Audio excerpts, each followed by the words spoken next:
Hello, I'm Jone Williams, and I am with the Cobb County Storytellers. Hanukkah, a Hebrew word which means dedication, is the great festival of light celebrated by Jewish people the world over. It celebrates a great victory and a miracle. And to learn about that victory and that miracle, we need to go back to ancient Judea, the name then for modern day Israel. And during that time, Israel was under the rule of Syria. And in 175 BCE, a particularly wicked king, Antiochus IV, who insisted on being called Epiphanes, came to the Syrian throne. And he decided that everybody under his rule would worship the Greek gods. And he numbered himself among those gods.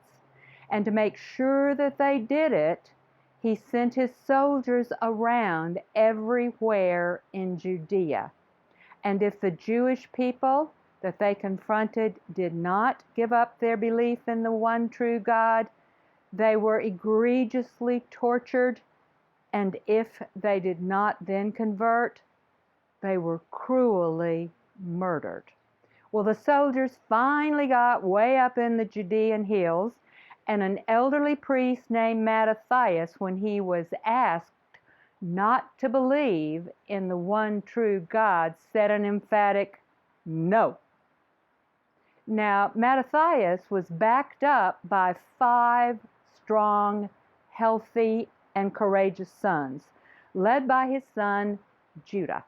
And they took off into those Judean hills and were followed by other brave Jews and began to fight the Syrians. And it took 3 long years, but they kept hammering and hammering and hammering, and they got the name Maccabee, which means the hammer. Finally, they conquered the Syrians, reclaimed their land, and most importantly to them, reclaimed their holy temple in Jerusalem. And they went into that temple to clean it, to prepare it, to have a rededication or Hanukkah celebration. But when they entered, their hearts had to be broken because the temple was totally desecrated.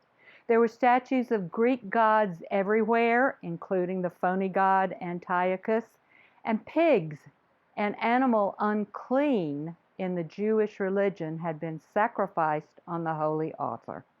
Well, nevertheless, they got to work, cleaned and restored the temple, and as they were about to set up the 7-branched lamp, which should always be burning in the temple, they set it up, they got out the oil, and by the way, the oil, there were cups. The branches had cups at the end that oil was poured into, and then it was lit, and that's where the light came from. Well, they only found enough of the special holy oil to last 1 day. Nevertheless, they went ahead, poured the oil in the cups, lit it, and that oil, which was barely enough for 1 day, lasted 8 until they could make more of that sacred oil. And that is the miracle of Hanukkah. And so today, Jews all over the world use a special menorah which has 8 branches plus 1 more called the Shamas. And they celebrate Hanukkah for 8 nights. And on the first night, the Shamas is lit and 1 candle. And then each succeeding light, the Shamas and 1 more candle is lit until they have 8 candles and the Shamas lit, all 9. And every night the menorah is placed in a window so that everyone can see it and be reminded to pray that God's holy light will continue to increase in our dark world.